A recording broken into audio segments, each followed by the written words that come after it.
तो दोस्तों अपने राजस्थान में स्कॉलरशिप के आवेदन फॉर्म को लेके स्टूडेंट के समक्ष कई तरह की समस्याएं आ रखी हैं।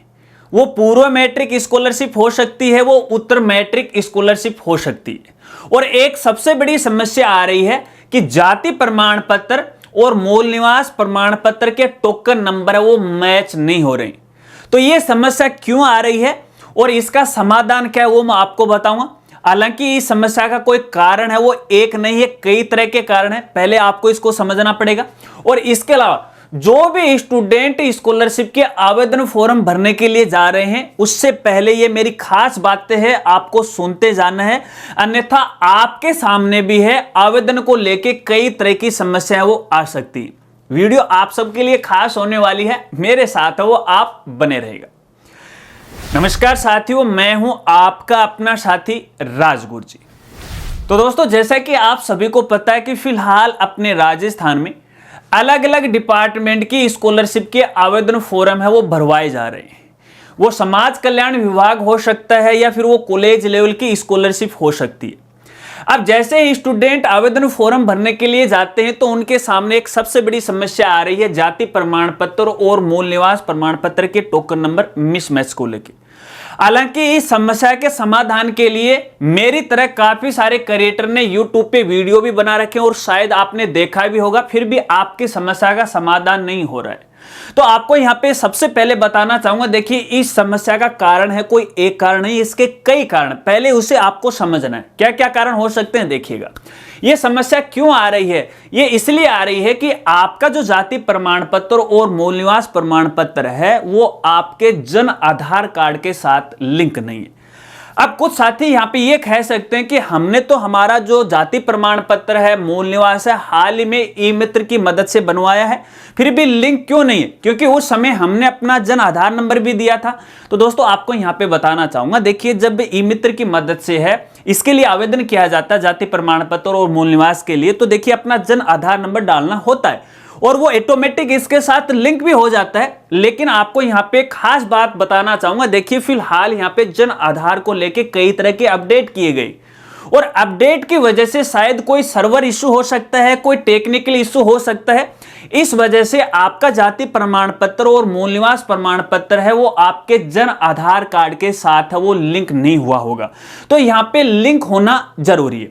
अब यहां पे देखिए कुछ ने तो हाल ही में अपना जाति प्रमाण पत्र या मूल निवास प्रमाण पत्र बनाया होगा, तो यहां पे मैं आपको बताना चाहूंगा, देखिए फिलहाल कुछ दिन पहले अपने जन आधार को लेकर एक बड़ा अपडेट आया था कि आपको अपने जन आधार की ई केवाईसी करनी है, पूरे मेंबर की ई केवाईसी करनी है।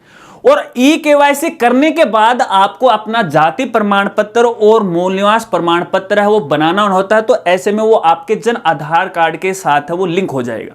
अब यहाँ पे ये सवाल भी हो सकता है कुछ का कि भैया हमने ई केवाईसी करने के बाद ही अपना जाति प्रमाण पत्र बनाया, लेकिन फिर भी हमारे सामने ये समस्या आ रही है।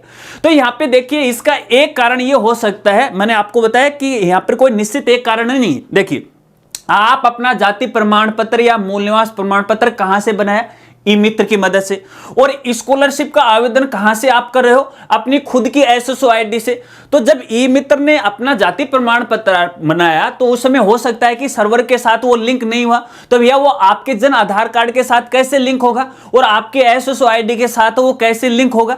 तो ऐसे में बात यही है कि आपकी जो एसएसओ आईडी है, आपका जो जन आधार कार्ड है, उसके साथ वो लिंक होना जरूरी है। अब यहां पे देखिए जिन्होंने हाल ही के अंदर अपना जाति प्रमाण पत्र बनाया और इस प्रकार की ये समस्या आ रही है, तो उनको मैं यहां पे कहना चाहूंगा कि आपको फिर से अपना जाति प्रमाण पत्र, मूल निवास प्रमाण पत्र बनाना है। लेकिन सुनिएगा सुनिएगा, ठहरिएगा ठहरिएगा, ये बनाने से पहले आपको अपने जन आधार की केवाईसी करवानी है। लेकिन इससे पहले भी एक खास जानकारी ये है कि आपका जो आधार कार्ड है उसको भी आपको सही तरीके से वो चेक कर लेना है कि उसमें आपका नाम की जो स्पेलिंग है, आपकी जन्म तिथि है, आपके पिता का नाम है, आपका जो एड्रेस है, आपकी जो कैटेगरी है, क्या वो सही है या फिर गलत है, चेक कर लीजिएगा। क्योंकि देखने में ऐसा है कि अपने जन आधार कार्ड में कैंडिडेट का नाम कुछ और ही देखने को मिलता है, आधार कार्ड में कुछ और ही देखने को मिलता है। जब वो ई केवाईसी करवा देते हैं तो भैया वो उनका आधार वाला डेटा है जन आधार के साथ वो लिंक हो जाता है, और जब उसके साथ लिंक होगा और जब वो अपना जाति प्रमाण पत्र और मूल निवास प्रमाण पत्र बना रहे हैं तो उधर से डेटा है वो पुराना वाला जन आधार से उठा लिया जाता है, क्योंकि जन आधार को अपडेट होने में भैया कम से कम 14-15 दिन का समय लगता है। तो यहां पे एक आपके डेटा की मिसमैचिंग हो सकती है, इस वजह से भी ये आपके सामने समस्या आ सकती है। तो यहां पे मैं आपको कहना चाहूंगा इस समस्या का समाधान देखिए, पहले आधार अपडेट के बाद ईकेवाईसी अपडेट, और ईकेवाईसी अपडेट करवाने के तुरंत बाद आपको अपना ये जाति प्रमाण पत्र मूल निवास प्रमाण पत्र नहीं बनवाना है। इसके लिए आपको 5-10 दिन का है वो वेट करना है, इंतजार करना है, क्योंकि आपका पूरा डेटा है सर्वर के साथ वो लिंक होगा, इसलिए थोड़ा सा आपको यहां पे वेट करना चाहिए। इसके बाद यहां पे देखिए आपने ये काम पहले से कर लिया, तो इस समस्या का दूसरा समाधान मैं आपको बता रहा हूं कि यहां पे आपको जन आधार अपडेट करवाना चाहिए। अगर आपने ये केवाईसी भी करती है तो कोई दिक्कत नहीं है, एक बार अपना नाम वगैरह वगैरह चेक कर लीजिएगा आपके जाति प्रमाण या मूल प्रमाण पत्र के अंदर है कि वो सही है, सारा काम सही है। उसके बाद आपको फिर से अपना जन आधार अपडेट करवाना है। अब जन आधार अपडेट 2 तरीकों से आप कर सकते हो, ई मित्र की मदद से भी कर सकते हो, अपनी खुद की SSO ID से भी आप कर सकते हो।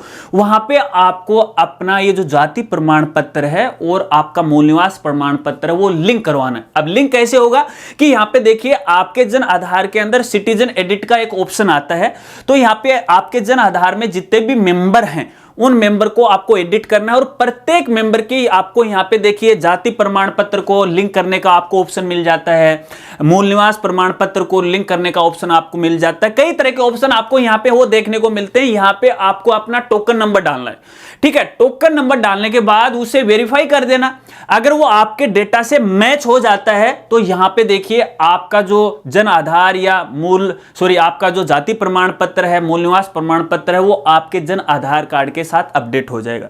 अब अपडेट होने के तुरंत बाद आपका जन आधार अपडेट नहीं होगा, क्योंकि इसमें भी टाइम लगता है, तो ऐसे में आप वेट कर लीजिएगा, क्योंकि इसके कई लेवल होते हैं सत्यापन के। सबसे पहले अपनी ग्राम पंचायत से सत्यापन होता है, फिर पंचायत समिति से, फिर यहां पे स्टेट लेवल से है ये वेरीफाई होता है। तो तुरंत जब आप अपने जन आधार को अपडेट करवाओ ना, तो अपने सरपंच से या अपने ग्राम सेवक से है संपर्क कीजिएगा कि भैया मेरा अपडेट करवाया है, जल्दी से इसे वेरीफाई कर दीजिएगा। तो इस वजह से है वो जल्दी वेरीफाई हो जाएगा। फिर पंचायत समिति लेवल के ऊपर भी है, अगर आपकी जान पहचान है, ग्राम सेवक की जान पहचान होगी तो उनको बोल दीजिएगा कि भी जल्दी से अपडेट कीजिएगा, स्कॉलरशिप का मामला है।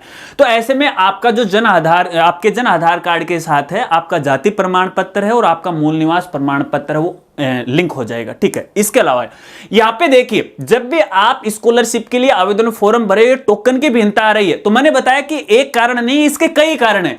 तो शायद यहां पे हो सकता है कि आपके परिवार की जो इनकम है वो यहां पे अपडेट नहीं होगी।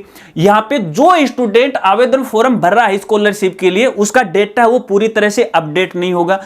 डेटा से मतलब यहां पे ये है कि आप ये देखिएगा कि आपके जन आधार कार्ड में देखिए वैसे तो आप देखोगे कार्ड में आपको कुछ देखने को नहीं मिलेगा, लेकिन जब आप SSO ID के द्वारा अपने जन आधार में लॉगिन कर लोगे तो हर एक मेंबर की डिटेल वहां पे वो दिखाई देती है। तो वहां पे आप चेक कीजिएगा कि यहां पे आपका डेटा वो सही है या फिर गलत है, क्योंकि गलत डेटा होने की वजह से भी इस प्रकार की ये समस्या है वो आती रहती है। तो पूरा डेटा जब तक अपडेट नहीं होगा तब तक ये समस्या आएगी। यहां मैंने बताया कि समस्या इसलिए भी ये आ सकती है कि अगर यहां पे स्टूडेंट के साथ है खुद का बैंक अकाउंट लिंक नहीं होगा तो भी ये समस्या आपके सामने आ सकती है। तो यहां पर भी बैंक अकाउंट को है आपको लिंक करना है, अपना जो स्टूडेंट है खुद का करना। देखिए ये समस्या का समाधान ये भी है एक, ठीक है। देखने में ऐसा है मेरे सामने कि कुछ स्टूडेंट का जो बैंक अकाउंट है उनके जन आधार कार्ड के साथ खुद का लिंक नहीं था और उसका लिंक किया गया, तो इस प्रकार की समस्या वो देखने को नहीं मिली। अब यहां पे देखिएगा जब आप अपने जन आधार कार्ड को पूरी तरह से अपडेट करवा लोगे तो आपके सामने है इस प्रकार की ये समस्या वो नहीं आएगी। हालांकि देखिए मैंने आपको यहाँ पे कई बातें वो बताई हैं, कुछ साथी ये भी कह सकते हैं ये तो मैंने पहले ही सुन ली थी, पता कर ली थी, लेकिन मैं आपको बताना चाहूंगा देखिए ये एक्चुअल रीजन है, ठीक है ना। तो यहां पे आपको लिंक करवाना जरूरी है। इसके अलावा दोस्तों चलते चलते एक और खास जानकारी आपको देना चाहूंगा। देखिए टोकन नंबर की भिन्नता इसलिए भी आ सकती है कि शायद ऐसा हो सकता है कि यहां पे देखिए स्टूडेंट की है वो एक से अधिक SSO ID हो। एक से अधिक एसएसओ आईडी होने की वजह से भी ये समस्या आ सकती है, क्योंकि देखिए यहाँ पे जब डुप्लीकेसी का मामला आता है तो खुद यहाँ पे सर्वर को भी ये बात है वो पता नहीं चलती कि आखिरकार में इसका एक्चुअल डेटा कौन सा है, एक्चुअल इसके एसएसओ आईडी कौन सी है। अब पता नहीं जन आधार के साथ आपने अपना जाति प्रमाण पत्र, मूल निवास प्रमाण पत्र लिंक करवाया तो पता नहीं सर्वर पे वो कौन से आईडी के साथ वो लिंक हो जाता है। तो ये भी एक रीजन हो सकता है, हालांकि ये पक्का नहीं है, रीजन हो सकता है। तो इस बात को भी आप खास तौर पे ध्यान रखिएगा कहीं आपकी डुप्लीकेसी तो नहीं हो रखी है। तो देखिए ये कुछ कारण हैं, ये कारण हो सकते हैं और इन समस्याओं का ये समाधान हो सकता है। आशा रखता हूं कि शायद आप समझ गए होंगे। अगर वीडियो जानकारी आपको अच्छी लगी हो तो वीडियो को लाइक है वो जरूर कीजिएगा और अपने दोस्तों के साथ है वो जरूर शेयर कीजिएगा। तो मिलते हैं फ्रेंड्स अगली एक नई वीडियो के साथ, तब तक के लिए जय हिंद, जय भारत।